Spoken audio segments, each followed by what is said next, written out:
Por que os alpinistas escalam uma montanha? Por que alguém salta de paraquedas, mergulha num mar cheio de tubarões, atravessa quilômetros e quilômetros de trilhas e montanhas, dorme em uma barraca por dias longe da família, longe de todo mundo? Por que alguém arrisca a própria vida para fazer essas coisas? O que faz com que alguém se realize e conquiste aquilo que deseja na vida são duas coisas: foco e resiliência. Todos querem chegar no alto da montanha e tirar aquela foto perfeita, mas pouquíssimas pessoas querem enfrentar os desafios e as dificuldades para se chegar até lá.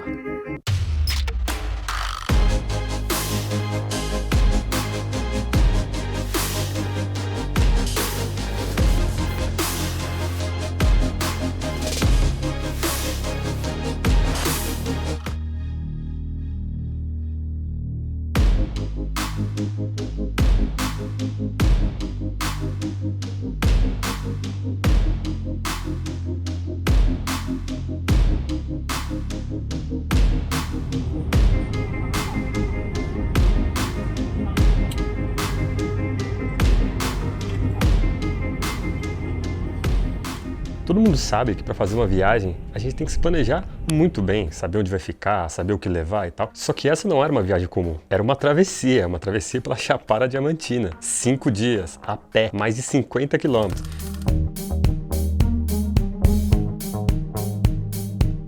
Então assim, eu tinha que me preocupar com tudo que eu ia levar para dormir bem, para poder fazer uma caminhada legal, para poder comer, e ainda tinha que me preocupar que tudo tinha que caber dentro da mochila. E ainda tinha mais um agravante, que era, eu estava indo para gravar um documentário. Então eu tinha que levar, além de tudo isso, eu tinha que levar todos os meus equipamentos de filmagem.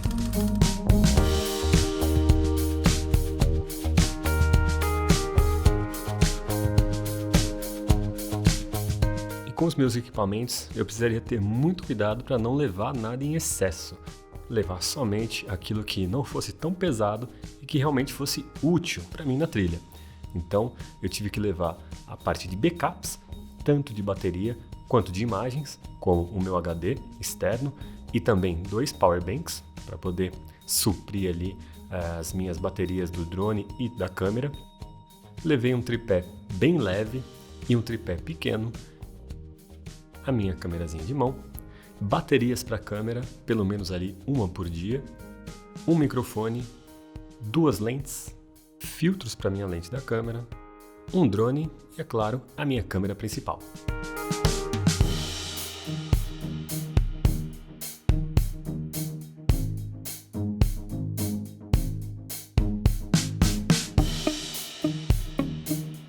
Tudo tinha que ser muito bem pensado, porque se eu carregasse algo além daquilo que eu precisasse, eu poderia estar tirando o espaço de algo que fosse realmente essencial para andar esses 50 km a pé e poderia complicar até a questão da minha sobrevivência nessa travessia. Eu levei mais ou menos 15 quilos de peso na mochila e 5 quilos de peso na mochila de frente. Eu dividi em 2 mochilas, então ao todo eu estava levando por volta de 20 quilos. Aí você fala, pô, carregar 20 quilos é tranquilo, é um saco de areia. Tá. Mas você carregar 20 quilos durante 5 minutos, beleza. Agora você carregar 20 quilos durante 10 quilômetros, 13 quilômetros de travessia por dia, aí eu acho que é um pouquinho mais complicado. Um dos principais problemas também que eu acabei enfrentando, e acho que todo mundo que vai fazer um acampamento, né, uma travessia fora da sua cidade, é a questão do avião, né, porque no avião nos proíbem muita coisa. Então, por exemplo, o álcool em líquido que eu ia utilizar no meu fogareiro, eu não podia transportar no avião, né, eu tinha que deixar para comprar lá.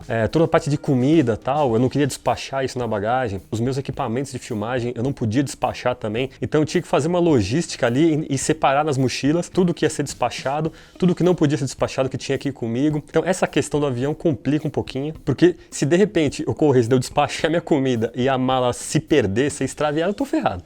Se bem que também, só pelo fato de ter ali o meu saco de dormir e a barraca na mochila principal despachada, eu já corri bastante risco ali, podia comprometer totalmente a viagem.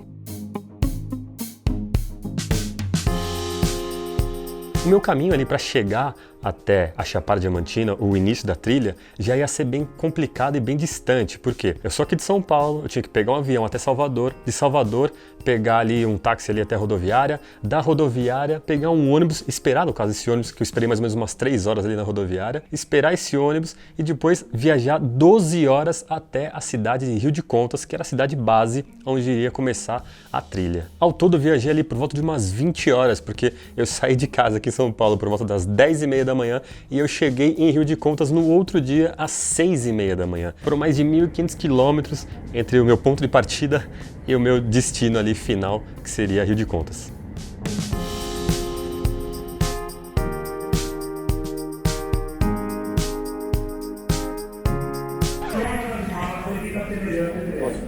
Até minha? É sua? É. Desculpa, você Imagina. minha, tá bom? Tranquilo.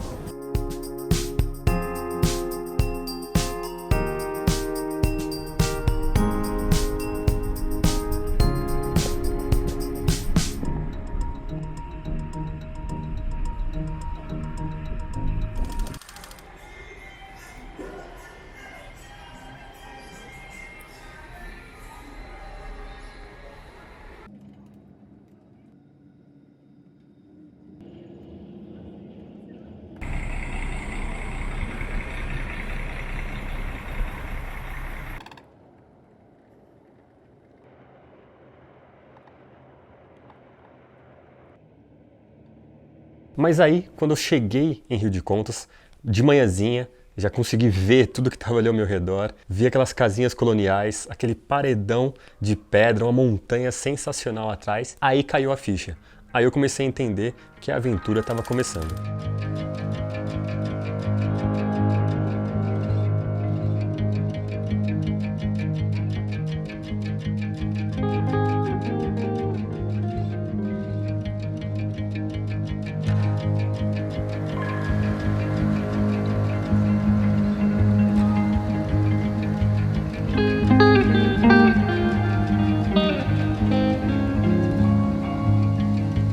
Pouso dos Crioulos. Era assim que era chamada a cidade de Rio de Contas por volta do ano de 1681, que na verdade era um povoado que ficou muito conhecido porque era um ponto estratégico para quem andava, né, para os andarilhos que vinham ali de Minas, que vinham de Goiás e queriam ir em direção a Salvador. Então ali acabou sendo meio que um porto seguro, um ponto de parada para quem queria seguir viagem até Salvador.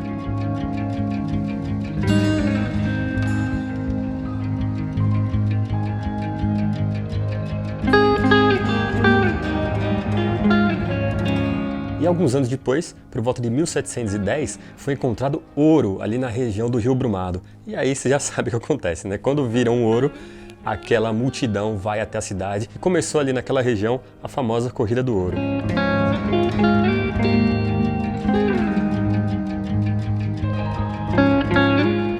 E aí o povoado foi crescendo, crescendo, e por volta de 1723 foi fundada a vila de Nossa Senhora do Livramento das Minas de Rio de Contas. E assim como aconteceu na cidade de Ouro Preto, que é muito famosa, né, ali em Minas Gerais, foi criada a Casa de Fundição, para, é claro, passar o Quinto do Ouro lá para Lisboa, o famoso Quinto dos Infernos. E além de tudo, a cidade já teve que contribuir com cerca de 400 mil réis anuais também para Lisboa, para ajudar na reconstrução da cidade que havia sido arrasada por um grande terremoto.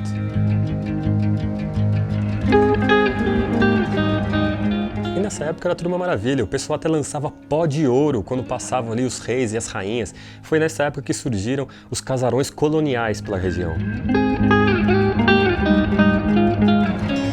Mas, como nem tudo é festa, em 1800 acabou o ouro ali pela região e ainda descobriram diamantes mais para cima na região próxima a Mucugê. E aí teve aquela debandada da vila. Mas ainda bem que isso não afetou totalmente a vila de Rio de Contas, porque como ela ainda continuava sendo uma parada obrigatória para os andarilhos e as pessoas que vinham de outros estados ali, de outras cidades para chegar em Salvador, a cidade conseguiu ali se manter com agricultura, café, cana-de-açúcar e poder continuar crescendo.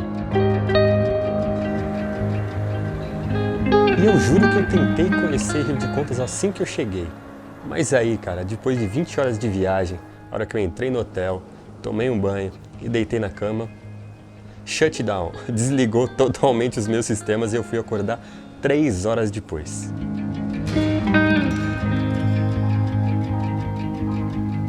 com um pouco menos de 15 mil habitantes, a cidade de Rio de Contas é realmente sensacional. É um exemplo de limpeza, de conservação, tudo bonitinho, tudo bem arrumadinho, várias praças, padarias, bons restaurantes, toda em estilo colonial.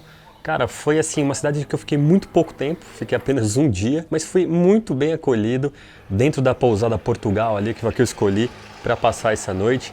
Um atendimento muito bom, pessoas muito simpáticas.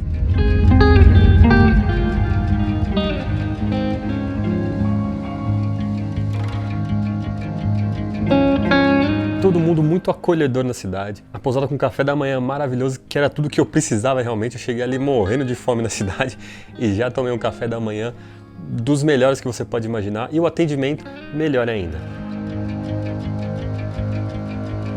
A cidade de Rio de Contas é a porta de entrada ali para a Chapada Diamantina Sul. Todo mundo, quando se refere ali à Chapada Diamantina, logo imagina Lençóis, Mucugê, Vale do Pati, Vale do Capão, mas não é assim não. A cidade de Rio de Contas tem toda a infraestrutura para quem quer conhecer essa parte sul da Chapada. Aqui também tem serras, cachoeiras, paisagens de tirar o fôlego e ainda os picos mais altos do Nordeste.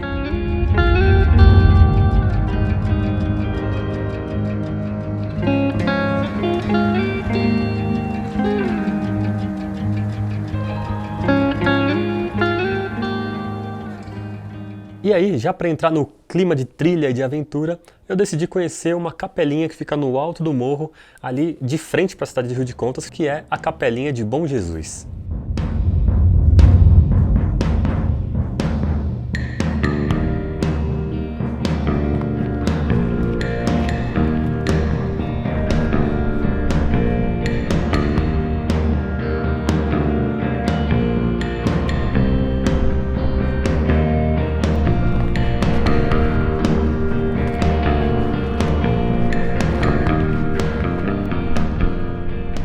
Pensei até subir o drone, mas eu acho que eu achei a capela. Só que eu preciso entender como é que eu chego lá. Eu tô vendo que tem ali, ó. Eu acho que tem uma rua melhor por ali, ó. Que provavelmente vai chegar na capela. Então, vamos voltar, né?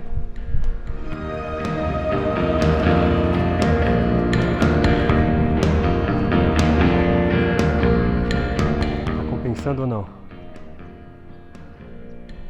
Olha só isso.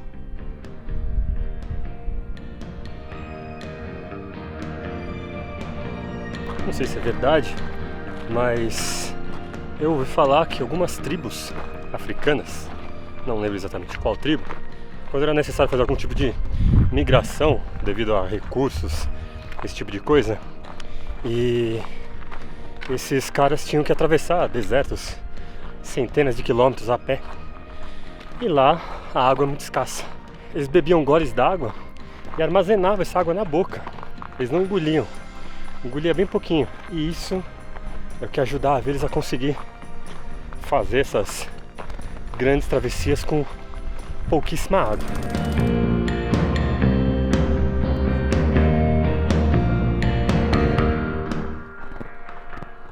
Olha, é maior do que eu pensava, hein? É realmente uma igreja, não é uma capela. Como prometido, a vista da cidade inteira de Rio de Contas.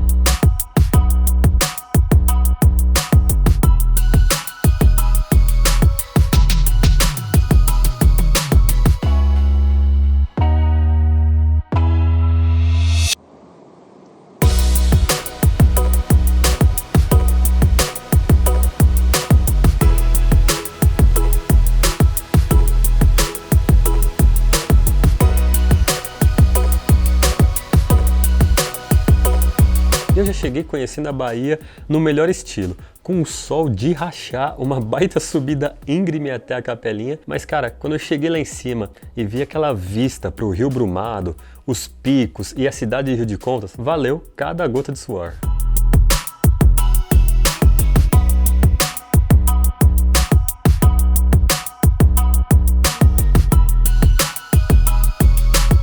E aí eu comecei a fazer várias imagens, drone, câmera, olhando tudo, tirando foto, e aí veio um susto.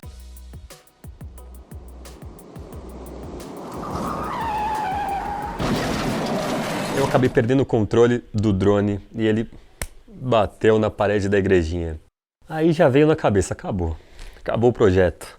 Como é que eu vou gravar essas imagens? Como é que eu vou fazer a travessia sem mais de drone? Como é que eu vou subir o pico mais alto do Nordeste e não vou ter um drone para gravar? Falei, meu, não é possível.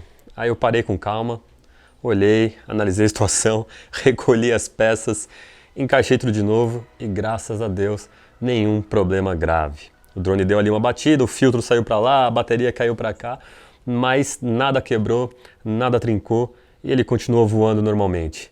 E aí, tudo ok. Continuei fazendo as minhas imagens.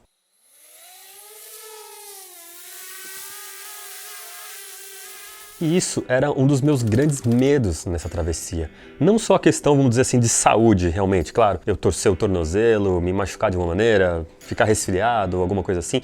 Ainda mais nessa época de pandemia, pegar o vírus e comprometer toda a viagem. Então isso realmente era um medo. Mas também havia um outro medo, que seria algum problema no equipamento, que também poderia comprometer o projeto inteiro. Não só a saúde compromete de um lado, mas os equipamentos, se houvesse algum problema, comprometeria totalmente de outro lado. Então quando eu vi que isso aconteceu, que era real, cara, preciso tomar cuidado com os equipamentos, porque senão o projeto não vai acontecer.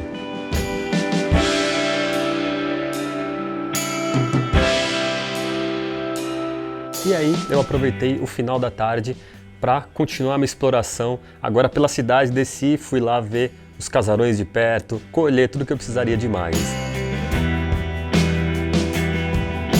E pelas minhas andanças pela cidade, eu vi duas igrejas assim de tirar o fôlego. Eu não sou um cara católico. As igrejas são ali a base de toda a cidade. A gente vê que todo povoado, vila ou cidade começa com uma igreja. Tudo começa em volta das igrejas. Então as igrejas são um berço da história das cidades. E é por isso que eu gosto tanto de quando eu vou viajar, vou direto procurar alguma igreja histórica, esse tipo de coisa. Encontrei a igreja de Santana, uma igreja ali feita de pedras e alvenaria que começou a ser construída na metade do século XVIII. E essa igreja acabou nunca sendo concluída de fato. Em 1850, com aquela debandada, o êxodo da cidade, a igreja acabou ficando ali meio que pela metade. E falando com um dos guias que estavam ali no momento, o Edson, um garoto ali sensacional, com muito conhecimento, passou a informação que essa igreja foi construída utilizando óleo de baleia.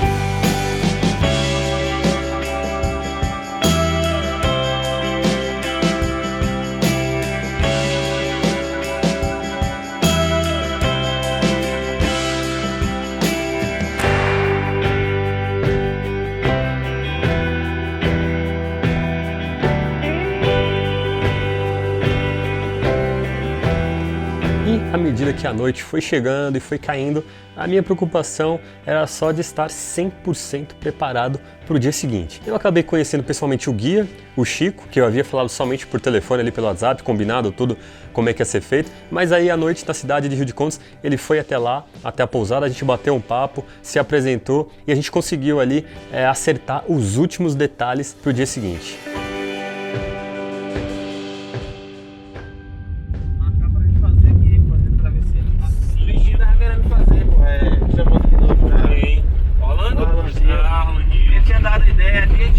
O nosso roteiro era de 5 dias de trekking, num grau de dificuldade elevado, com mais ou menos 48 km de distância a ser percorridas a pé entre vales e montanhas, começando em Rio de Contas e terminando na cidade de Catolés, município de Abaíra.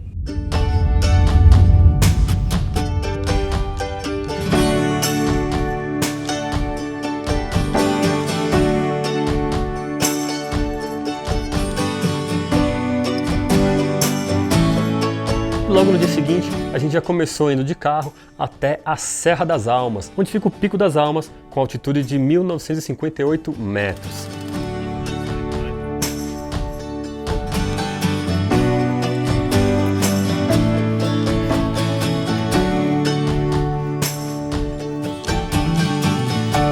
Foi até a base e ali começamos uma trilha de mais ou menos 3,5 km até o nosso local de camping. Partindo do local de camping, a gente deixaria a mochila pesada lá e iríamos subir leves e fazer o ataque ao cume com apenas água e ali o equipamento de filmagem. A lá que a gente vai? Pertinho, hein? Pertinho.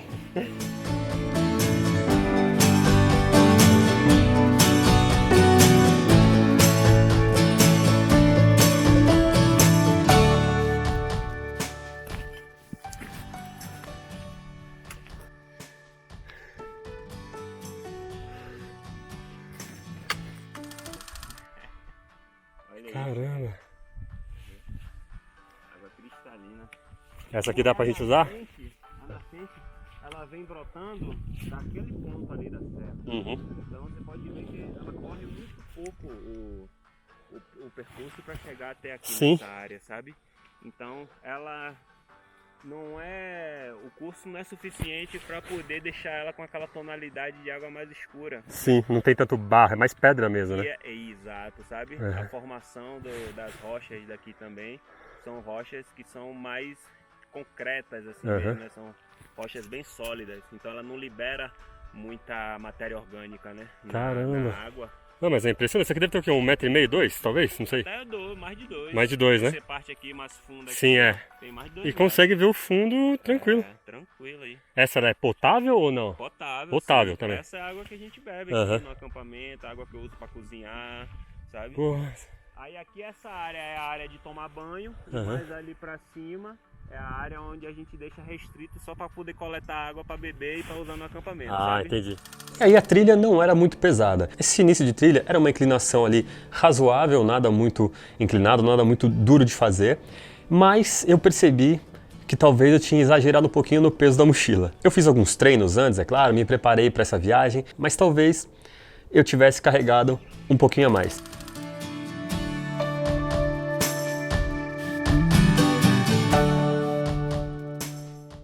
E aí a gente deixou as mochilas ali, meio escondidas ali na base onde a gente iria acampar, na base do Pico das Almas, num lugar chamado Vale do Queiroz, simplesmente sensacional. E aí eu me liguei e olhei para cima e vi aquele grandalhão chamado Pico das Almas. A gente estava a mais ou menos 1.500 metros ali, então a gente tinha por volta de 400 metros de subida. A sorte, é claro, a gente ia subir muito mais leve, né? Apenas com o equipamento básico ali. Mas eu lembrei do que o guia havia dito na noite anterior. Ele falou, cara, o Pico das Almas ele tem um trecho que é muito técnico. É praticamente uma escalaminhada, onde não é nada impossível, mas você vai ter que ter muita atenção. Vai ter que fixar ali as mãos e os pés certinho para conseguir passar e concluir essa subida. Porque se você cair, vai ser com certeza a última queda. Essas foram as palavras do guia. E aí eu confesso que quando eu enxerguei aquele paredão lá, quase que eu falo, tá bom, eu acho que vou ficar aqui por baixo mesmo, acho que tá legal tirar foto aqui, filmar, acho que não preciso subir até lá não. Só que aí, quando a gente tá lá, né, o sangue tá quente, estamos fazendo a subida, eu falei, porra, pra que eu vim aqui? Pra que eu vim até aqui? É justamente para me desafiar, para entender quais são os meus limites. Então vamos lá, vamos tentar fazer essa escalaminhada, vamos tentar concluir a primeira etapa da viagem, que é o Pico das Almas.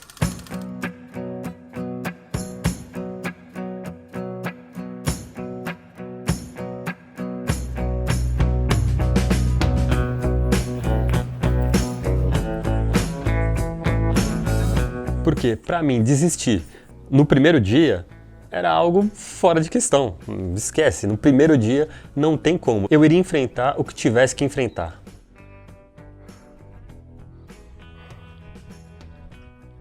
Subindo, hein? Subindo.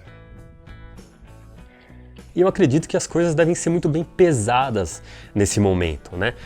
Risco versus recompensa, isso é muito utilizado no sobrevivencialismo, né? Será que vale a pena a gente se arriscar qual que vai ser a minha recompensa se eu arriscar fazer isso? Né? E eu também tenho que ter um pouco de noção daquilo que eu conheço do meu corpo. Como é que eu posso me arriscar a fazer uma escalada se eu sei que, por exemplo, eu não tenho força no braço? Não adianta. Então, eu coloco muito bem isso, esse negócio de risco versus recompensa, e se eu ver que eu posso concluir aquele desafio, eu vou. E eu acho que essa é a melhor maneira de pensar. Eu não preciso pular de um abismo para saber que eu vou me ferrar lá, cara. Eu sei que se eu pular vai dar ruim. Então a gente tem que pesar muito bem o que a gente deve fazer, e se você enxergar que existe possibilidade, vai em frente e arrisca. Porque se você não arriscar, você nunca vai chegar lá, você nunca vai conseguir fazer nada de diferente na sua vida. Cara, tamanho do gafanhoto. É legal. Não quero mostrar muito, né?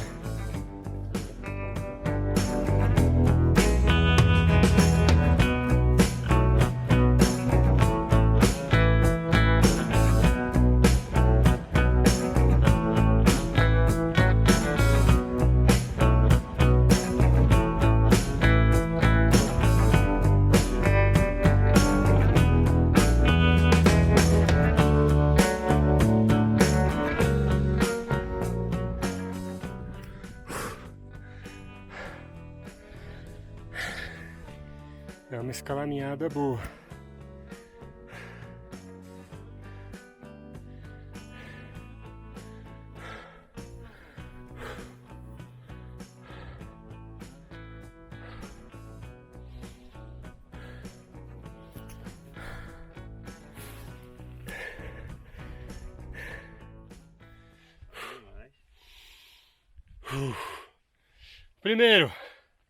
Primeiro conquistado. Primeiro de 3.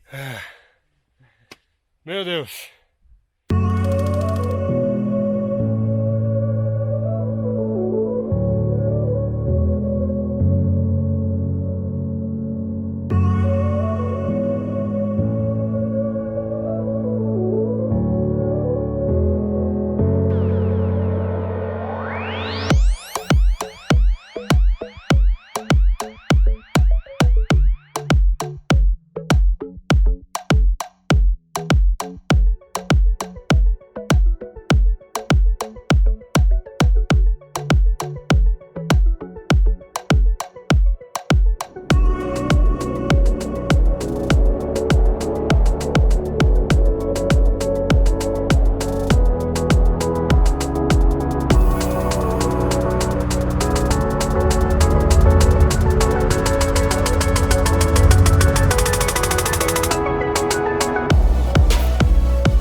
Medo eu tive.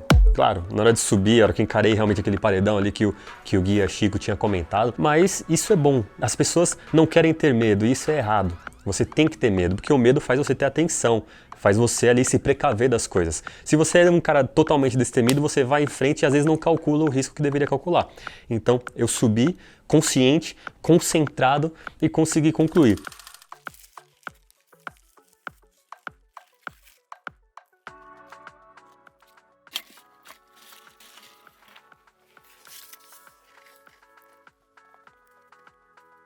Só que o pequeno detalhe, quando a gente vê aí esses programas grandes aí de aventura, tal, de emissora grande, sempre tem uma equipe ali filmando o cara escalando e tal. No meu caso não. Ou eu filmava ou eu escalava. E em certos momentos era impossível filmar, porque senão eu não conseguiria simplesmente subir, eu poderia perder totalmente a minha concentração. Então esse foi um grande desafio para mim. Fazer toda a travessia, passar pelos momentos difíceis e ainda conseguir gravar ali uma coisa ou outra.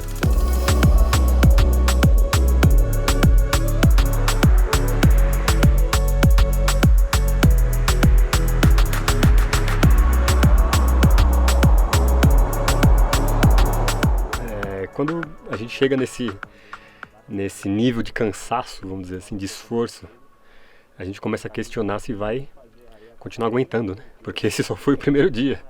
Eu tenho mais 3 dias aí e meio de esforço, de sofrimento, né? Mas a todo momento também tudo compensando, uma paisagem mais bonita do que a outra. Agora a gente começa a questionar se realmente a gente vai ter perna, vai ter pulmão, vai ter braço para conseguir essa caminhada. Então, vamos lá, esse foi o primeiro dia, primeiro pico conquistado. Vamos lá, vamos seguir.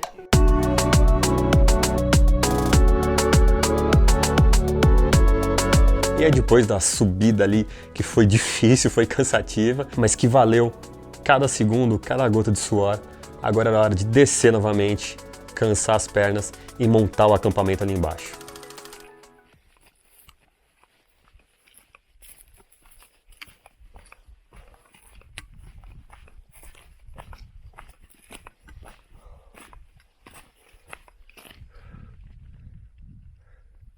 E o acampamento ali no Vale do Queiroz parecia ter sido preparado pela natureza para esse tipo de coisa, para ser realmente um acampamento.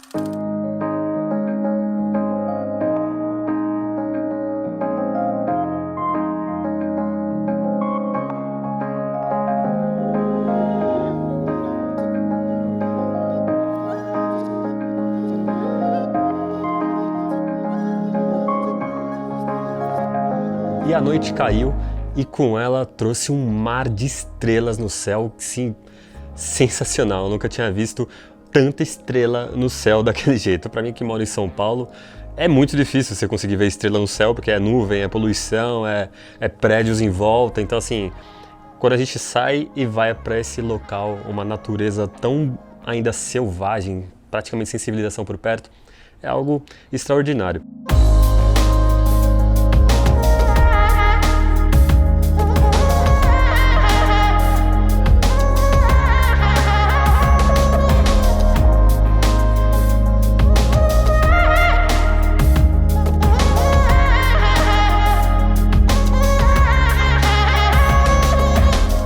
Olha aqui, agora a gente vai ver a diferença de um profissional montanhista e um amador.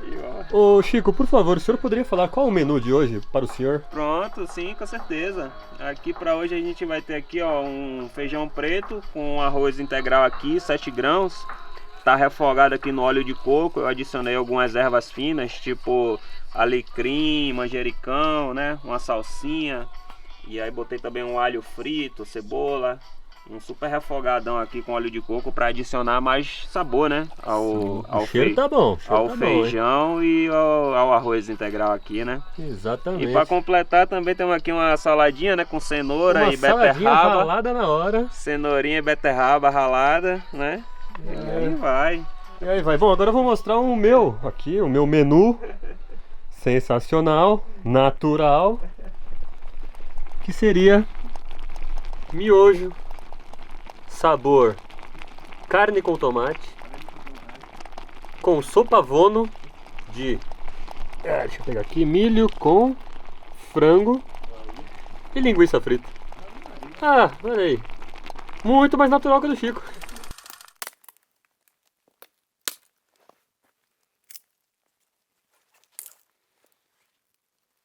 E aí, é claro, o cansaço foi batendo depois de ter andado ali mais ou menos 7 quilômetros naquele dia, subido uma das montanhas mais altas do Nordeste e ter voltado são e salvo.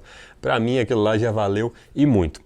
E o guia havia também comentado de que cada dia ia ter uma certa dificuldade, não ia ser nada mais fácil não. Aquele não havia sido o dia mais difícil, então era bom estar muito bem preparado, porque a aventura estava só começando.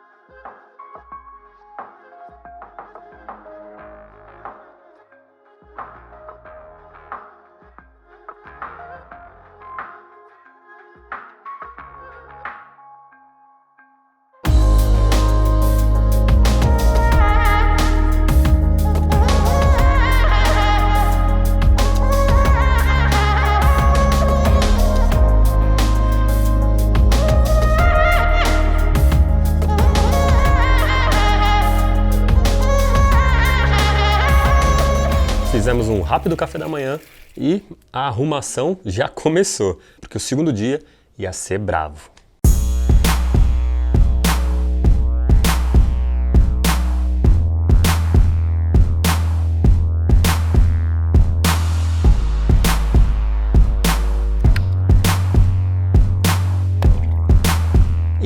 voltamos para o início da onde a gente tinha começado a nossa trilha, 3,5 km, de volta para a estrada. Pegamos o carro e viajamos por volta de 40 km até a base do Pico do Itobira. E a partir dali, quando chegássemos à base do Pico do Itobira, ali não teria mais carro, seria realmente os próximos 3 dias e meio ali só a pé, cruzando ali os vales e montanhas. E durante o trajeto de carro, o Chico e o tio Lu ali, que são amigos, foram comentando sobre alguns povoados e alguns vilarejos que teriam ali na região e que teriam sido um pouco esquecidos, vamos dizer assim, né? Povoados mais isolados, como o povoado do Mato Grosso, Caiambola, Fazendola, onde as pessoas têm costumes ali próprios e dialetos até diferentes do que a gente está acostumado a ver. E aí a gente decidiu dar uma parada ali na região da Fazendola, como é conhecido, para conversar com um personagem simplesmente diferente de tudo que eu já tinha visto, que é o Benvenuto. Ah, tá ali, tá gravando. Tá gravando?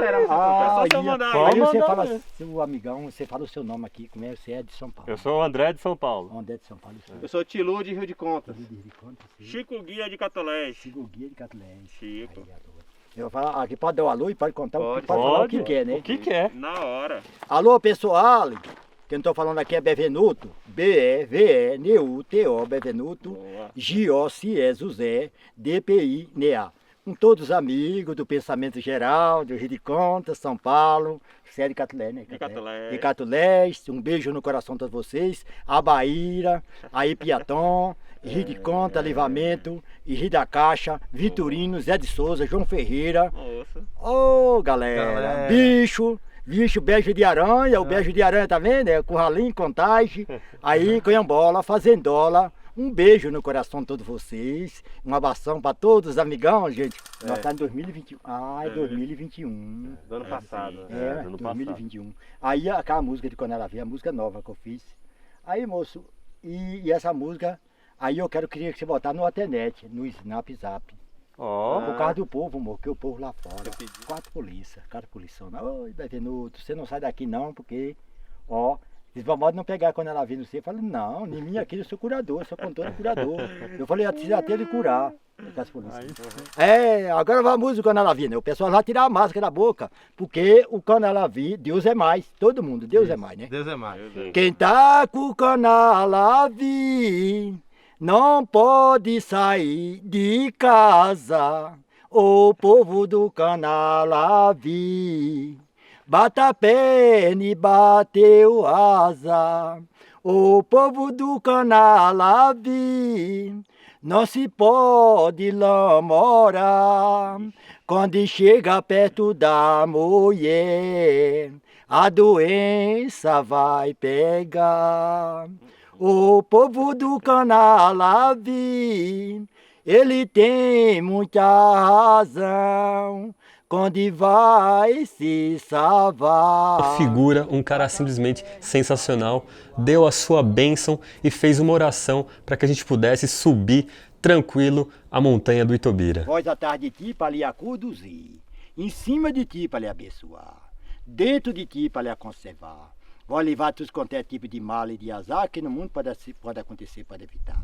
Vós tem milagre, vós tem poder lhe defender. Vós benza a sua palma da mão, benza a sua sola do seu pé, benza a chave do seu carro.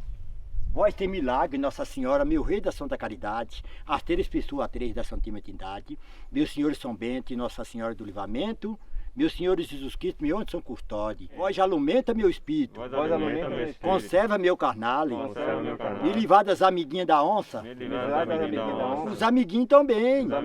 Ele pensa em me jogar pedra, esconder a mão, e eu pedindo meu santo São Jorge Guerreiro, o Zino Fincheiro, Nossa Senhora do Desterro, e os ateus também, para quebrar a pata das feiticeiras, dos feiticeiros, Satanás. 3 que Deus Pai rezado. 9 que é de coisa encusado. E 18 Ave Maria.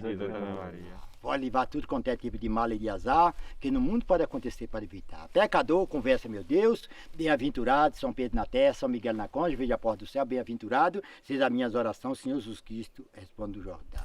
curador. Aqui você vê que oração boa, mal. Uhum. Aí você vê, aí você vai dobrar a força. Se eu querer botar para qualquer um dos centros, para qualquer uma rota, uma polícia de força, de treina, eu tenho guia, eu trabalho com o aparelho divino, o rei protetor de Deus, filho da Virgem Maria. Amém. É curador formado, curador bom.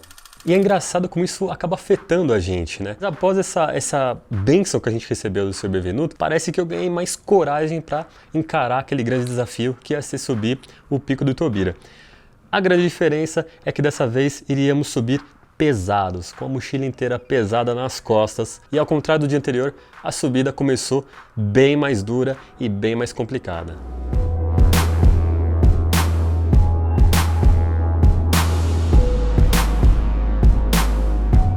2 horas e pouco de caminhada que a gente estava fazendo sentido ao Itobira. A gente fez uma pausa e que eu agradeci muito num local simplesmente sensacional. Uma cachoeira fantástica com piscinas naturais e uma vista para a montanha impressionante que eu agradeci muito.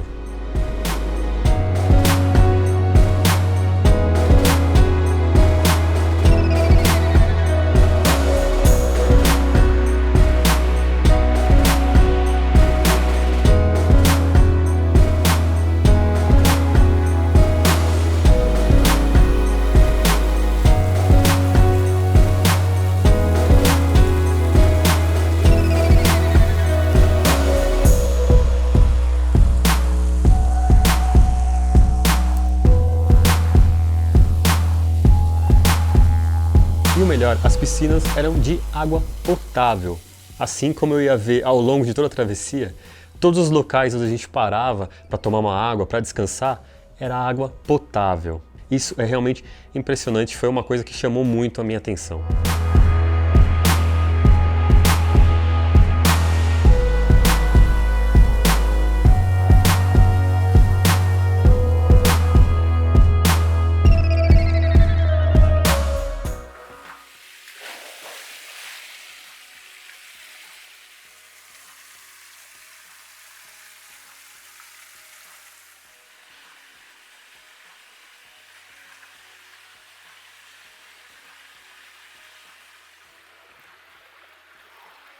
E acabou sendo uma pausa meio que estratégica, porque como a gente chegou mais ou menos às 10 e pouco da manhã na base do Itobira e começamos a fazer essa caminhada, essa trilha, quando a gente parou já era por volta do meio-dia, ou seja, o sol mais quente, né, a hora mais quente do dia. Então, quando a gente parou ali para descansar, fazer uma refeição, tomar um banho de cachoeira, a gente conseguiu ali passar essa pior hora de uma maneira tranquila, mais confortável.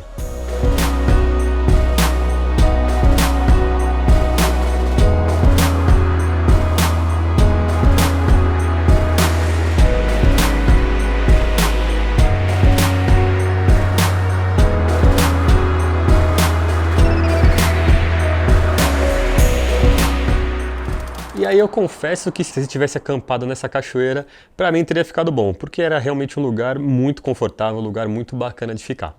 Mas a gente tinha uma travessia para fazer. E aí eu não sei se eu comi demais, se eu fiquei muito relaxado e muito descansado, porque quando começou realmente a subida para o Itobira, aí o bicho pegou.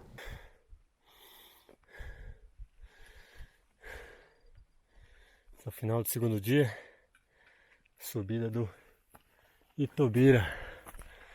Ó, a altura do amiguinho. A gente já subiu tudo isso aqui.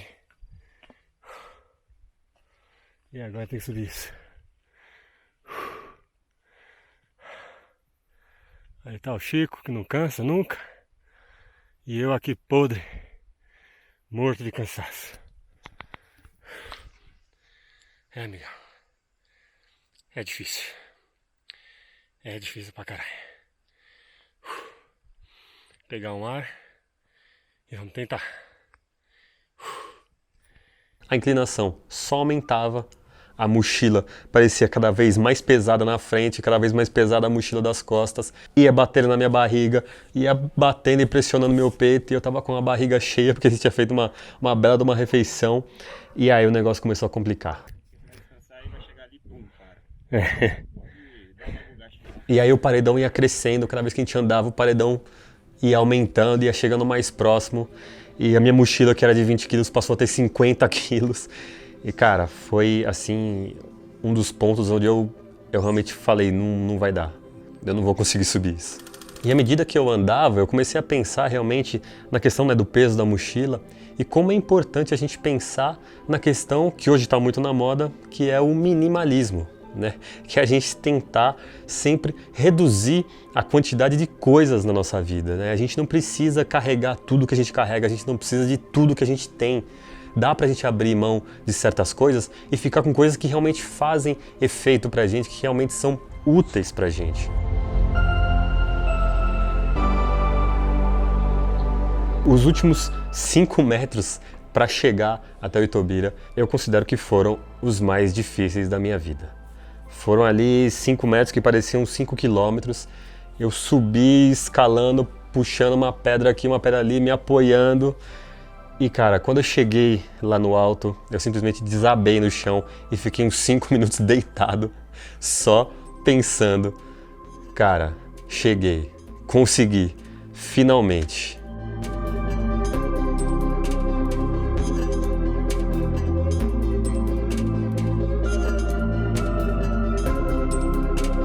E aí, depois dos 5 minutos ali que eu fiquei jogado, eu levantei e vi que estava começando um pôr do sol simplesmente maravilhoso. E eu falei, cara, já que eu fui picado pelo vírus da fotografia, eu não posso ficar aqui deitado e descansando.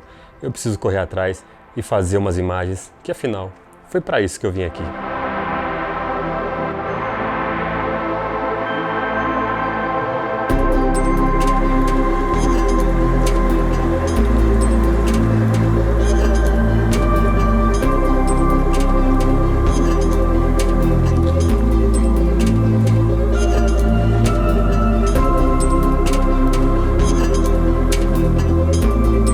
E ali no alto do Itobira eu comecei a perceber que foi tudo ao extremo. Foi o acampamento onde eu mais cansei, foi o acampamento mais alto, foi o acampamento mais frio e também o acampamento mais bonito que eu já vi. 360 graus de visão, um pôr do sol, aquele céu vermelho, perfeito, todas as cidadezinhas, povoados, as montanhas, Serra das Almas, toda essa paisagem em 360.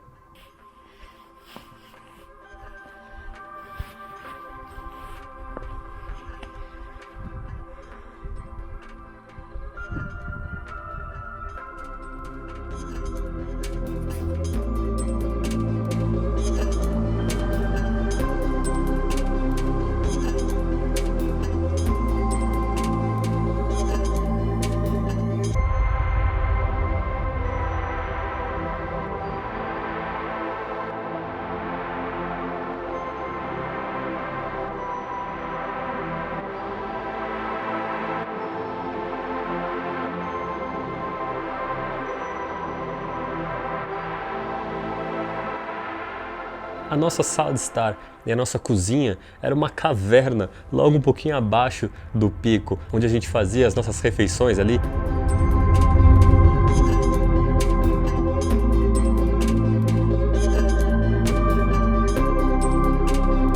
E trocando uma ideia ali com o Chico, com o guia, eu percebi o quanto eu tinha acertado na escolha e na contratação de um guia como ele. Porque, você vê que o cara é uma pessoa do bem, um cara bacana, que troca ideia e um conhecimento ali sobre a trilha e sobre a região que a gente estava fazendo. A gente acha que fazer uma viagem sem um guia, a gente economiza, é claro. Não, pode economizar dinheiro, tal, pra que guia? Eu vou lá e vejo tudo, sem precisar ficar pagando.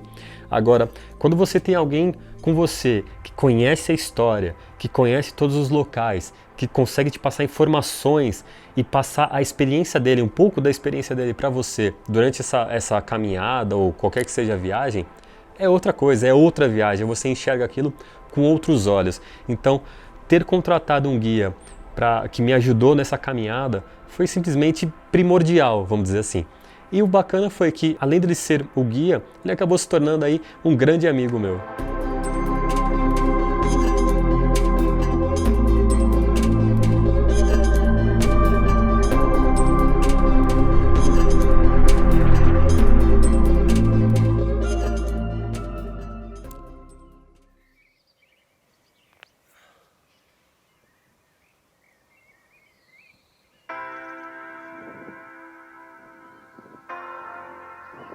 E no terceiro dia, a gente acabou acordando no meio de nuvens ali. Parecia que estava dentro realmente de uma nuvem, aquela neblina e aquela névoa toda em volta ali do Pico do Itobira.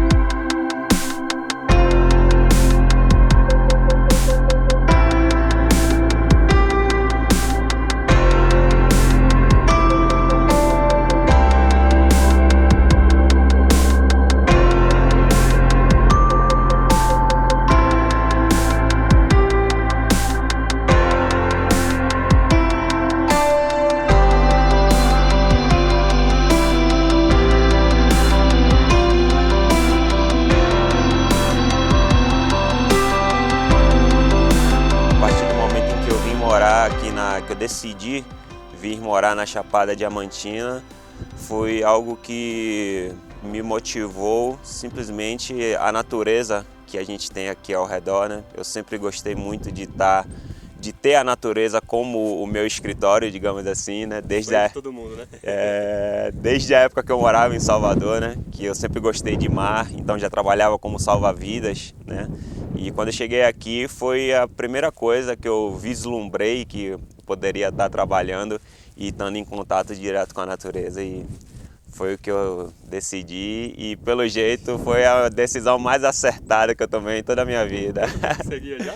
Vamos fazer 9 anos. 9 anos já. Então já é definitivo. É o que com certeza. Agora, cada vez mais eu tenho certeza disso.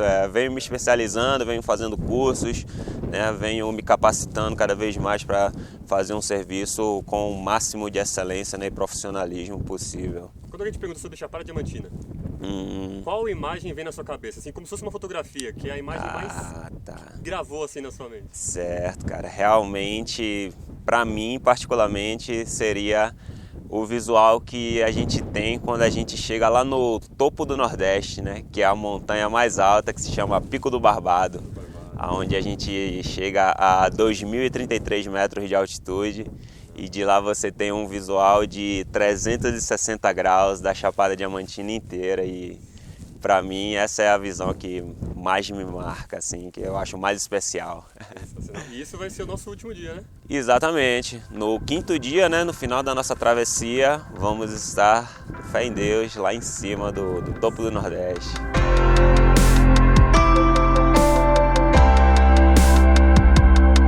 Mas ali ainda não era o pico verdadeiro.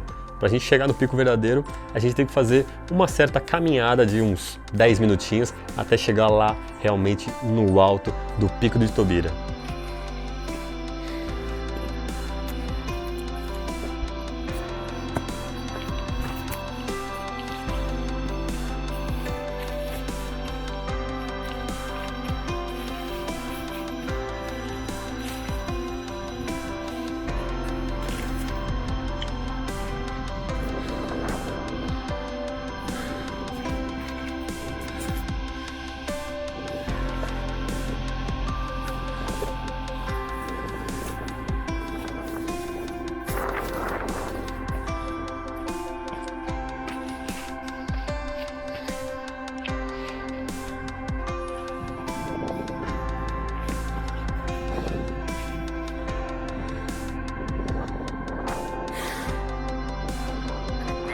Lá! E ainda não é o pico. Ainda tem uns metrinhos.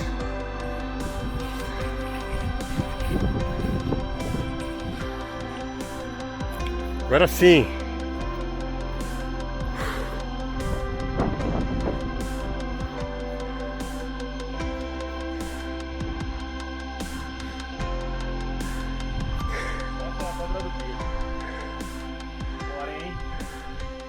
Pra subir nela é meio cabuloso.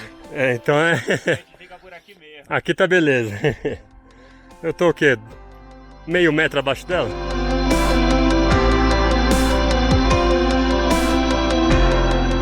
Segundo pico conquistado.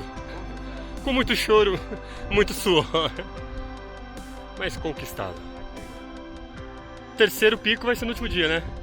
Então amanhã e hoje Meio a meio ali. Maravilha. Hoje a gente tá no caminho. Sim.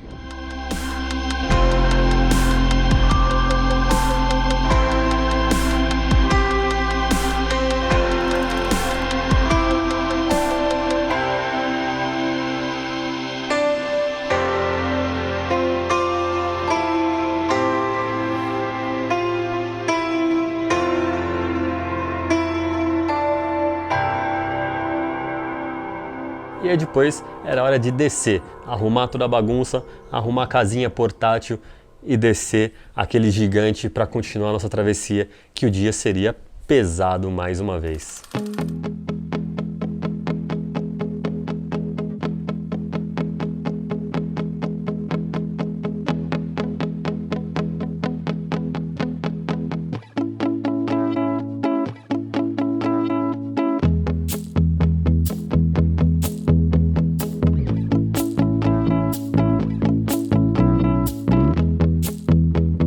A gente ia precisar atravessar um grande vale, passando ali por trilhas ancestrais da época do garimpo, em direção ao córrego da Taquara, e depois indo em direção à Campina da Mutuca, a cerca de mais ou menos 1.500 metros de altitude.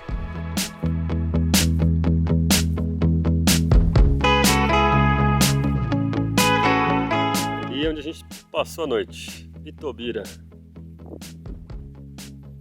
Fizemos todo esse caminho até chegar aqui, no Clube Náutico Chapada Diamantina.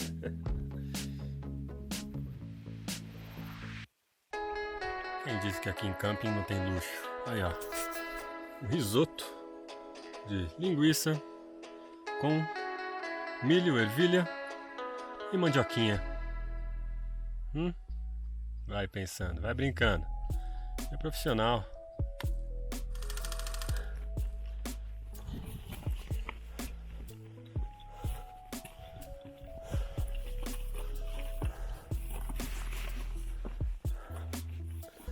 E para quem já me conhece aí das redes sociais, eu fiz um vídeo uma vez quando eu acampava numa serrinha lá em Minas Gerais, onde alguns dias antes eu tinha visto a notícia de que uma onça parda tinha sido vista na região. Aliás, um casal de onças haviam sido vistos ali na região.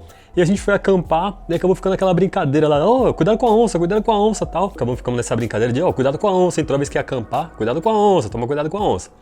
E eis que agora no nosso terceiro dia de travessia, indo em direção ali ao nosso acampamento, no meio da trilha a gente encontra, adivinha o quê?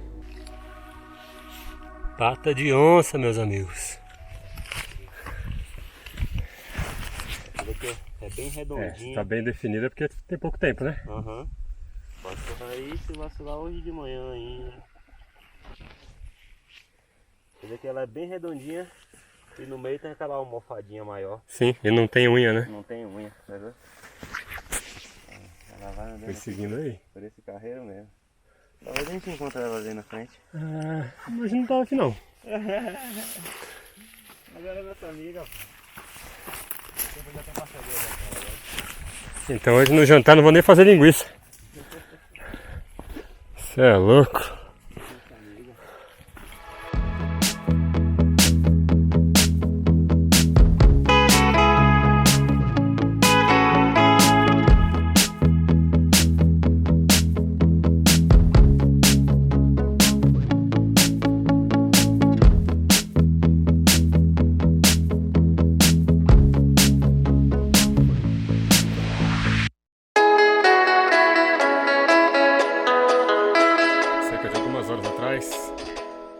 Estava lá, no alto do Itobira. Tinha tudo isso aqui, descemos. Subiu, deu uma volta e estamos aqui. Mais um gigante agora. Mais um gigante. Vamos lá.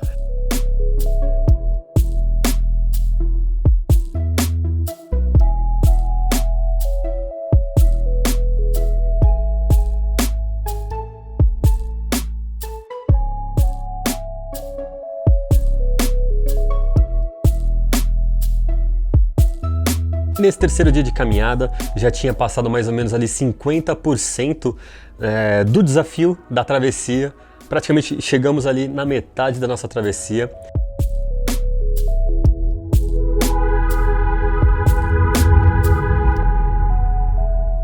E eu falei, cara, eu já passei pelo Pico das Almas, eu já subi o Itobira. Cara, passei, consegui completar isso aqui, não tem como ficar mais difícil. E bem que o grande Chico, guia, me avisa, olha cara, descansa bem aí, porque o quarto dia provavelmente vai ser o mais difícil. Você vai conhecer o Rolling Stones.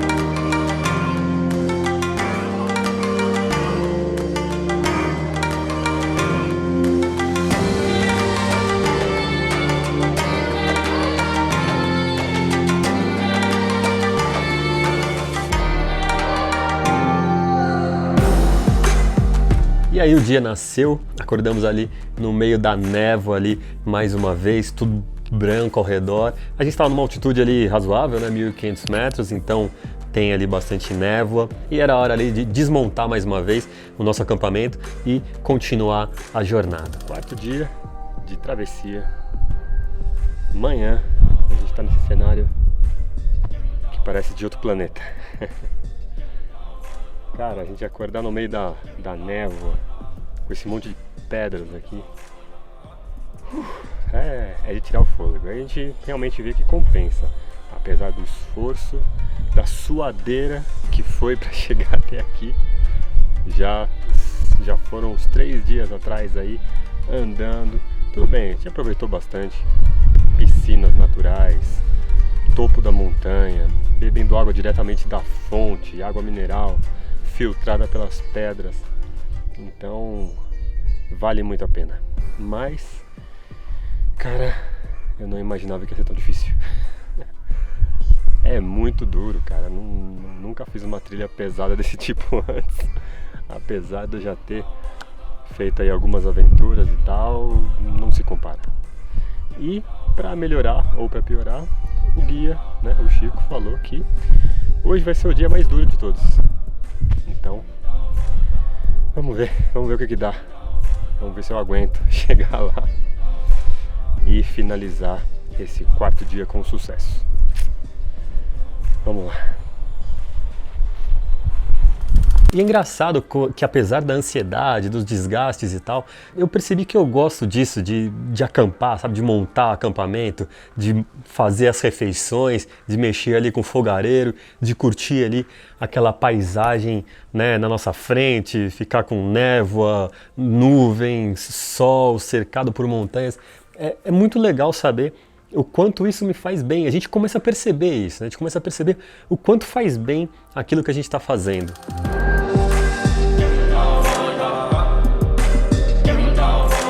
E eu percebo como é importante, pelo menos para mim, fazer esse tipo de aventura. O quanto acampar em si e fazer um trekking ensina a gente sobre a vida. A gente precisa ser muito mais organizado, a gente precisa ser muito mais autossuficiente. E você aprende tudo isso, né? Mesmo com um guia ou sem o guia ali, para dar aqueles conselhos, para avisar ali, né? Dar umas instruções do que fazer ou como fazer, o acampamento em si torna todo mundo muito mais autossuficiente, muito mais resistente, e a gente também se sente muito mais forte, porque sempre ao final do dia, quando você acorda no outro, são e salvo, você conseguiu fazer tudo aquilo, você conseguiu sobreviver uma noite em um ambiente selvagem, isso torna você muito mais forte, você termina uma jornada dessa muito mais confiante.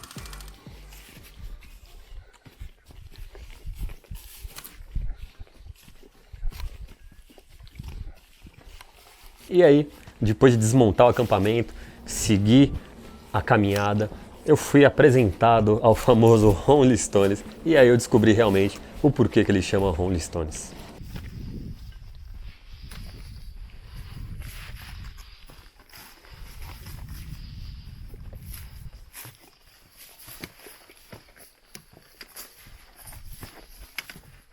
Parede a outra, né? Uhum. Baita dar uma subida também, viu? Longa.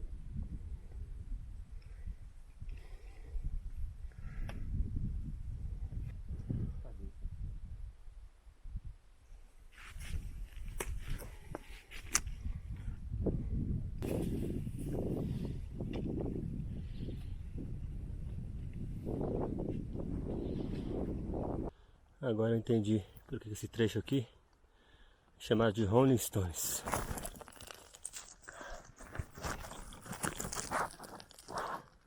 Derrapa mais do que sei lá o que.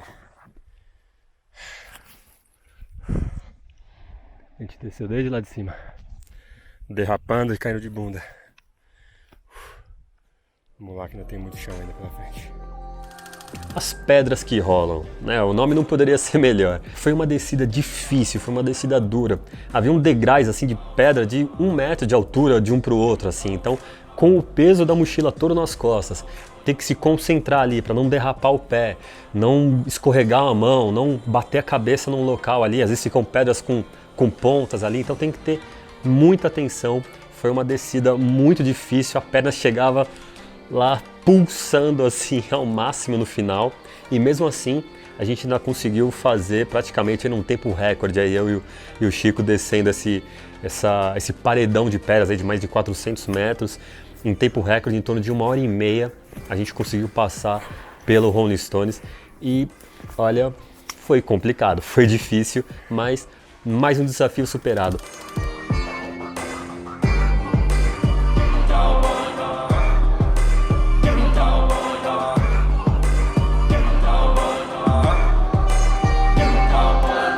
E ao final do Rolling Stones, quando a gente termina, chega na parte de baixo, a gente chegou no povoado chamado Guarda-Mor.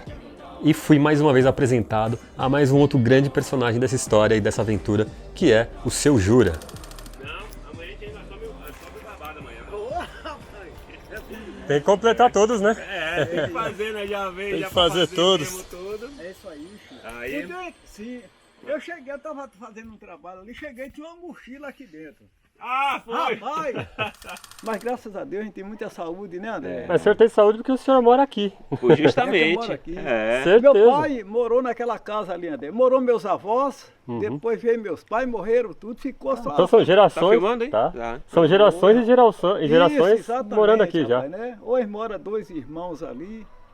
Caramba, não que barato. casaram também, moram os 2 lá, né? E aí Pode a crer. gente vai tocando a vida aqui. É. Fui em São Paulo umas 3 vezes para que não fique só aqui. É mesmo, né? Não é, Chicão? Mas valeu a pena. Demais, com certeza. Porque... Pra conhecer, né? Experiência, né, que a gente adquire também, Exatamente. né? Chicão. Por que não ficar só no Guarda-Mor? É. Saber como é que é lá fora, as dificuldades que tem. Até para quando o senhor voltar para sua terra, você valoriza mais, né? Valoriza você mais, valoriza é mais, claro. porque você vê o quão difícil, o quão complicado Muito, é a vida Chicão. lá fora. Pra mim, que trabalhei na roça, né, André?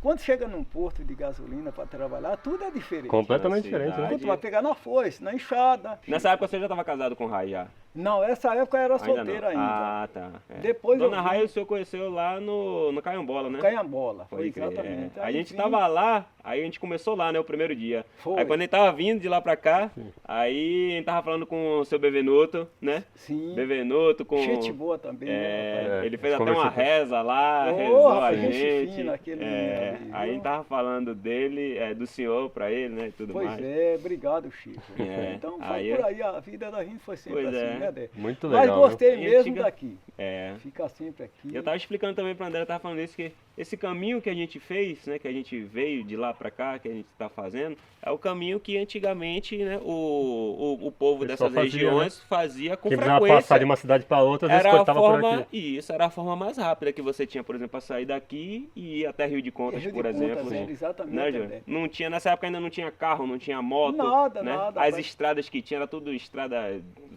ruim, Mais né? pra estrada cavalo não. e tal, né? Era uma É, estrada pra cavalo, esse sabe? tipo de coisa, né? Eu me lembro, Então- Chico e André, pessoal descendo aqui, rapaz. Isso. Cara, eles pisavam arroz vermelho no pilão e traziam o que você está falando, para vender em Catulés. No dia da feira. Era. Descendo aqui, rapaz, aquela turma de gente com saco de arroz, outra ceava nas costas, Nossa. né? Para ir vender em Catulés, para viver a vida, né, André? E foi Caramba. assim, rapaz. O senhor falou de energia elétrica, né? Que tem um lado bom e um lado ruim, né? Exato, André. Se viesse alguém hoje aqui, ó, com o poste e falasse, senhor Jura, de graça aqui, eu vou colocar luz pro senhor. O senhor aceitava ou não? Aceitaria, sim. Aceitaria? Aceitaria. Que ajuda, né? Tem uma parte que ajuda, né? Tem a parte boa, verdade. né? Porque assim como eu falei, Facilita, né, a vida. né? O pessoal fala, não, vem internet, vem televisão, seu juro, o guarda-moda não vai ser mais aquele guarda-moda de sempre. Sim, tem Tudo isso aí bem, também. eu sei é. que pode mudar um pouco. Uhum. Só que pra gente eu gostaria de ter. Sim, é uma facilidade, né? Né, André? certeza. Facilidade. Eu gostaria de ter. Tem um Eu gostaria, conforto, não né, de uma gosto. geladeira. Isso. Vem cá, Ramon, eu quero lhe filmar aqui também. Fala aí. Eu falei da idade, eu tô com Esse é o 69 segredo. anos. 69 eu tô anos. ficando velho. Aí. Mas tô com energia boa aí. Pô, a gente tem muito tempo ainda pela frente, pô. Morrer, a gente sabe que a gente vai morrer um dia, né, André? Não tem jeito, isso é natural, né? Mas a gente, graças a Deus, a gente tem muita saúde boa. Com certeza. Né? O senhor, eu tenho certeza, se eu voltar daqui 40 anos, o senhor vai estar aqui, ó. Se Deus quiser, André. Inchadinho aqui, ó. Pode Batendo. saber. Certeza.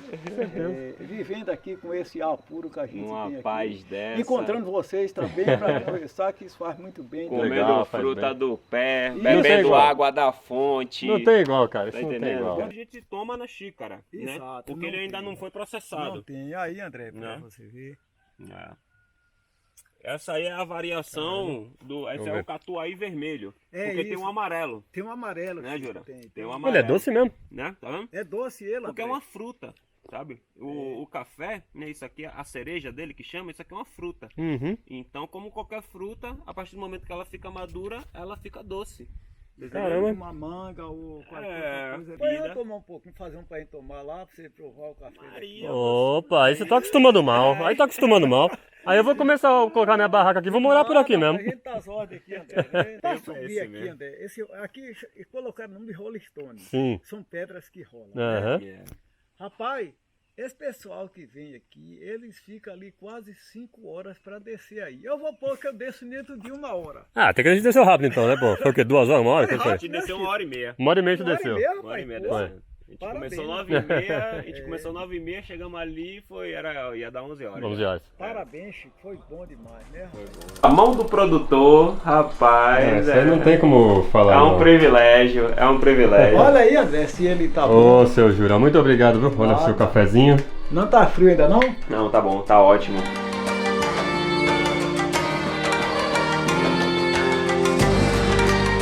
Cara, e assim, conhecer o seu Jura, conhecer o Sr. Benvenuto e todas as pessoas que fizeram parte dessa aventura, a gente começa a entender o quanto ainda existe de pessoas boas nesse mundo. E graças a Deus, essas pessoas boas existem. Pessoas que não foram afetadas pela malícia da cidade grande, dessa vida moderna. São pessoas que respeitam e são respeitadas pela natureza. Elas entendem o tempo das coisas, entendem o tempo da vida, respeitam tudo ao redor delas. E são pessoas que talvez, pela sociedade de hoje, não sejam consideradas pessoas cultas e tal, mas a sabedoria que essas pessoas têm em relação à vida, em relação à natureza, isso não tem igual. E sem dúvida, o mundo seria muito melhor se existissem mais pessoas como elas, como o Sr. Júlio, como o Sr. Benvenuto.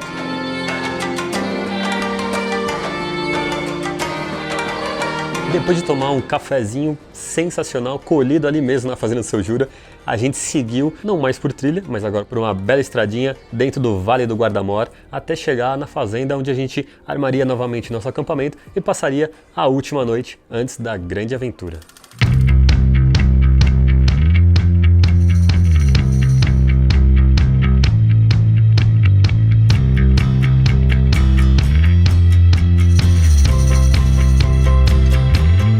A gente vai subir o Morro do Cuscuz. É morro? É monte? É montanha? Morro, né? Morro do Cuscuz. Deve ter um monte de cuscuz lá esperando a gente.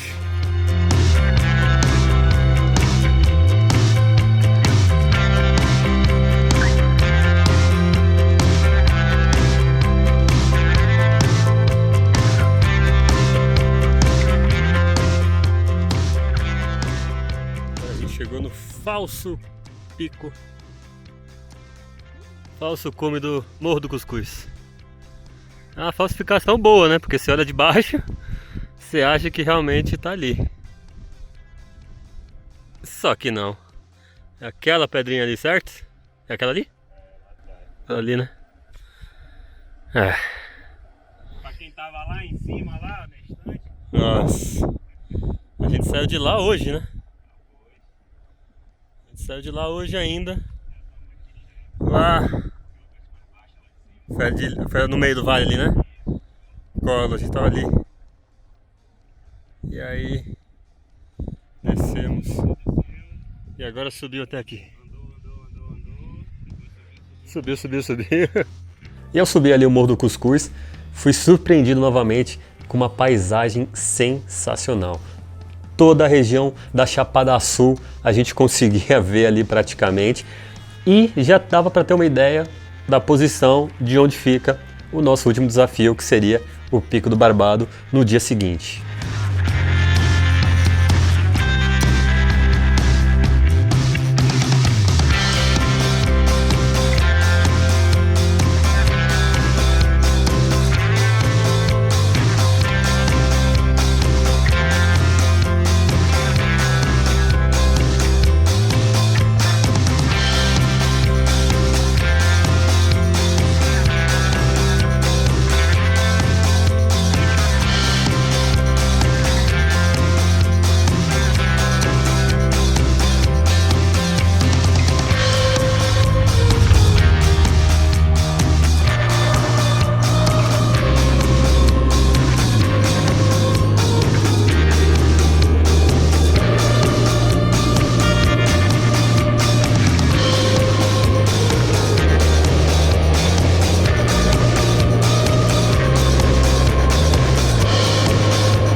E depois de umas 2 horas e meia ali de caminhada entre ida e volta do Morro do Cuscuz, ainda sobrou tempo para a gente conhecer a Cachoeira do Guarda-Mor.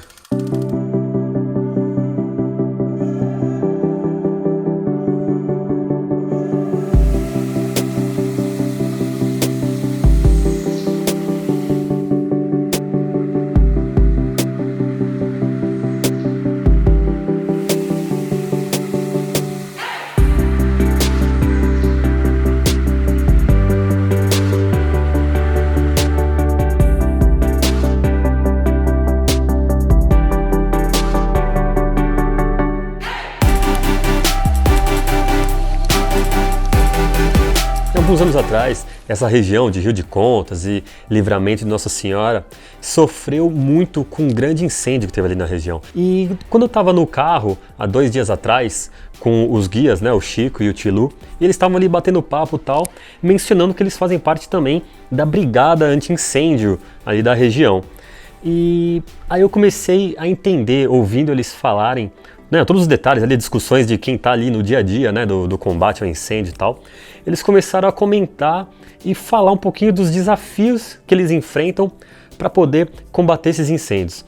E, cara, quando eu ouvi eles falando daquela maneira, eu me senti ali uma criancinha, sabe? De pensar que assim, esse desafio, essa travessia que eu fiz, não é nada.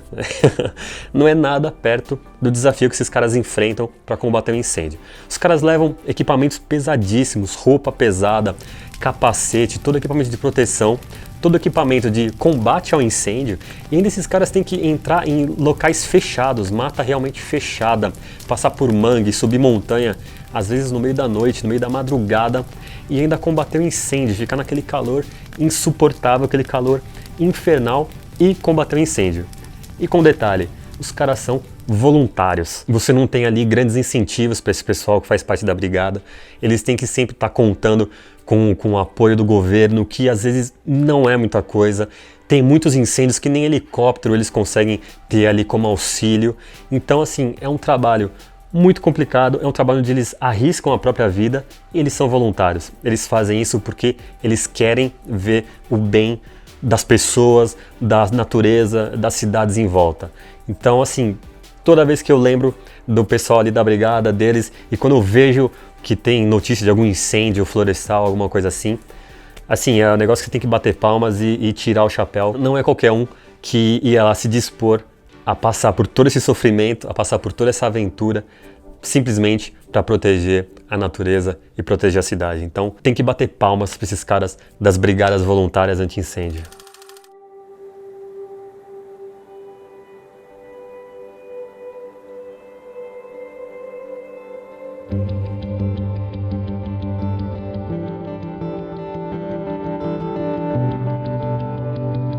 E mais uma manhã chegou. Eu confesso, cara, que deixou saudade, porque foi a última manhã.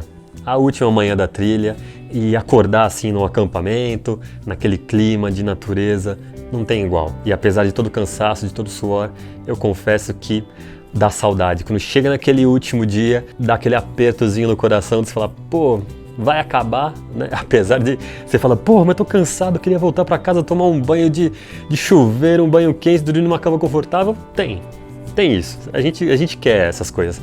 Só que fazer a trilha, estar em contato com a natureza e fazer esse desafio também é algo muito bom. Também é um negócio que preenche a gente e que dá vontade de você continuar e nunca terminar. E a casa ali da fazenda, onde a gente acampou próximo, ela lembrava muito a minha infância, porque lembrava a casa do sítio do meu avô. Então, assim, deu toda uma recordação, um clima legal ali de você estar naquele ambiente que te traz uma sensação boa, né? Uma sensação legal de algo que fez parte da minha vida, né? Da minha infância. Então, foi muito bacana e acho que vai deixar bastante saudade. Mexerica Poncã aqui, ó, tirada do pé. Vai ser o nosso lanche de trilha. Água, mandioca, goiaba, tudo que você imaginar até aqui. Pé de café, bananeira.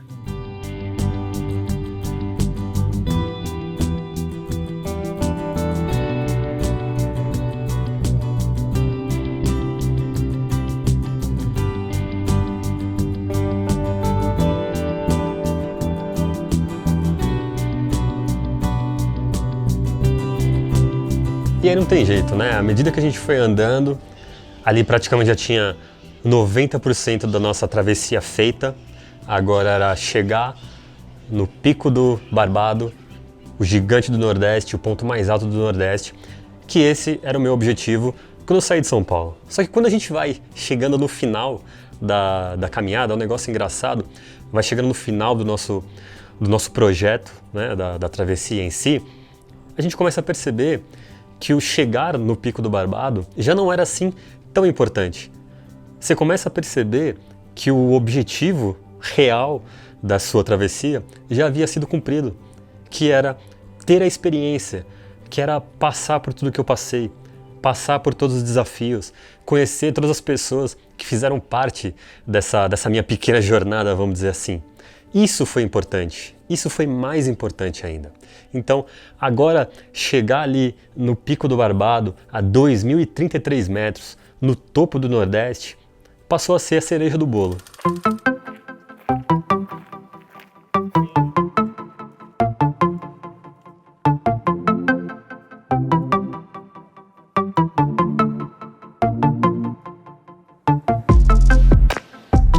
Nesse trajeto, nessa aventura, eu consegui conhecer muito mais sobre mim mesmo, né? Eu consegui saber quais são os meus limites reais, o que eu consigo fazer, o que eu não consigo fazer, será que eu consigo fazer um projeto maior lá mais pra frente? Então, quando a gente passa por tudo isso, é impressionante o autoconhecimento que a gente ganha.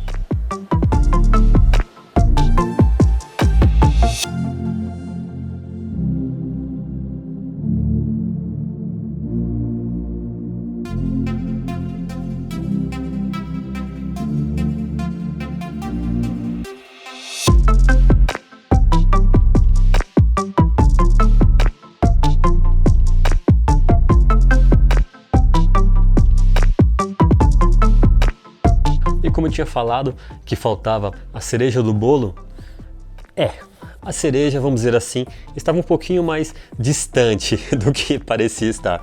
E eu tinha mais ou menos aí 2.000 metros de subida para chegar até o Pico do Barbado e aí sim poder falar que eu concluí de vez a minha travessia pelos gigantes do Nordeste. Agora a gente está se preparando para subir o topo do Nordeste, que é o Pico do Barbado. E a gente está aqui num povoadozinho chamado Catolés de Cima, fazendo os preparativos, comendo uma castanhazinha aqui, para ganhar um pouco de energia, para poder subir aquele amigão ali, ó, lá para trás, ó. Mais ou menos aí 4 km, 5 de subida.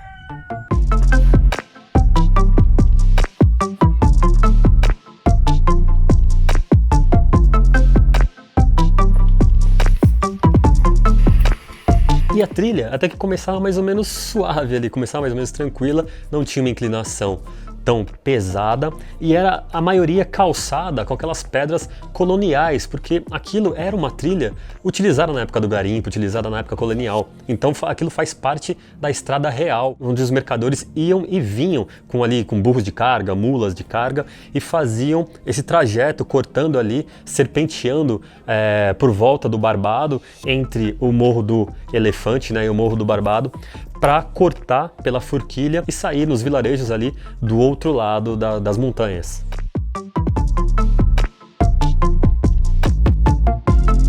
E após ali, mais ou menos 1 hora e meia de subida, né? A subida no finalzinho começa a ficar um pouquinho mais íngreme, a gente chegou na forquilha. Foi assim uma trilha cansativa até a forquilha, não é muito simples, mas o problema começa ali.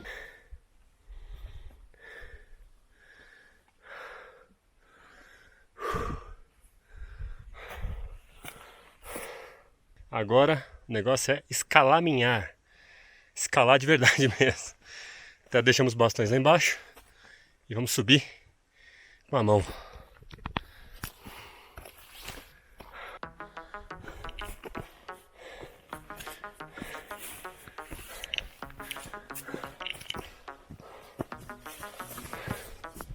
A subida foi pesada, cara, foi pesada, tava um calor muito forte, apesar de já ser final de maio, outono, tava calor, tava quente demais. Na subida praticamente a gente não tem ponto de água, então tinha que dar uma racionada ali no nosso cantil. À medida que ia subindo, à medida que a gente ia vendo, cara, tô chegando, o desafio tá acabando, eu tô conseguindo concluir, e a gente olhava e via aquela paisagem sensacional. Só dava mais ânimo. Apesar do cansaço, dava cada vez mais vontade de continuar seguindo, continuar subindo, escalaminhando, grudando nas rochas ali para chegar ao nosso destino final.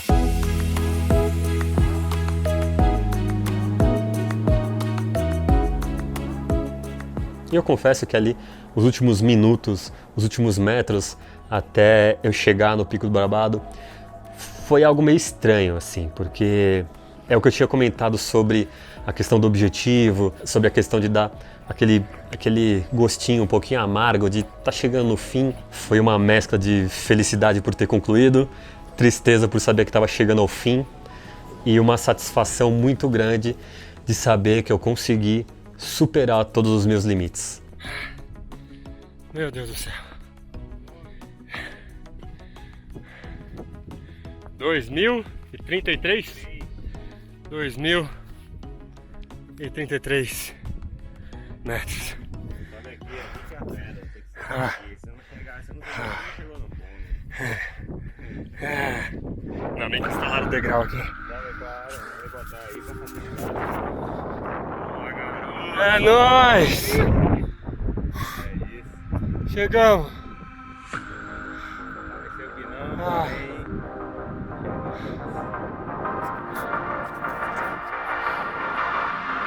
O topo do Nordeste.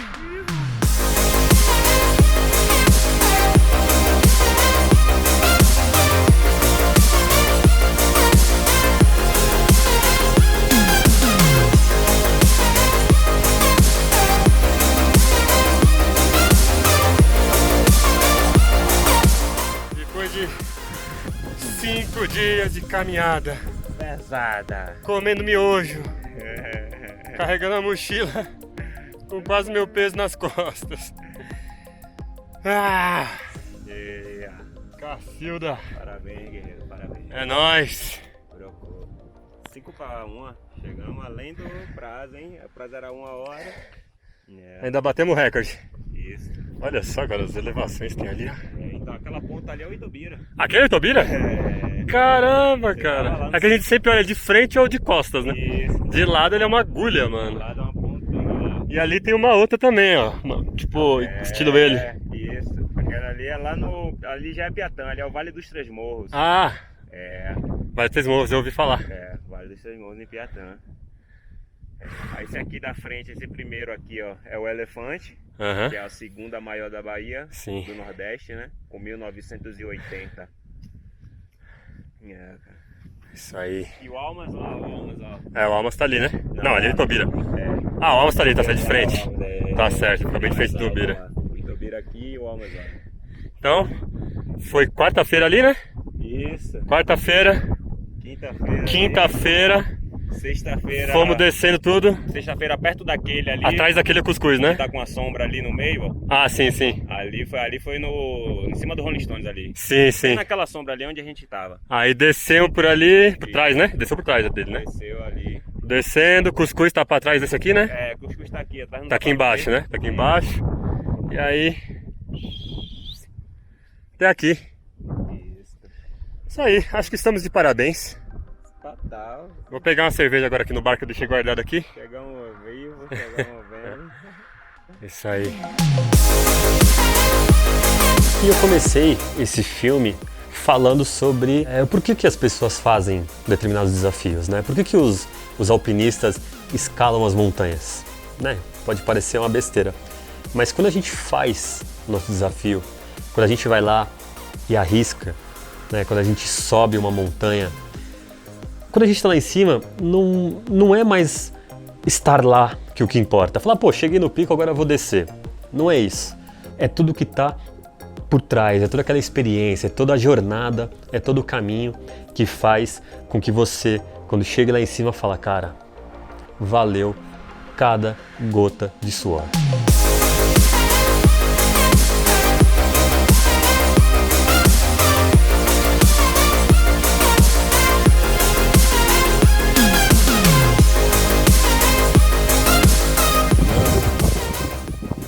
Come. Eduardo, videomaker de aventura. Ah, garoto. Aê, garoto! Só cumprida. Agora sim, devidamente registrado na história.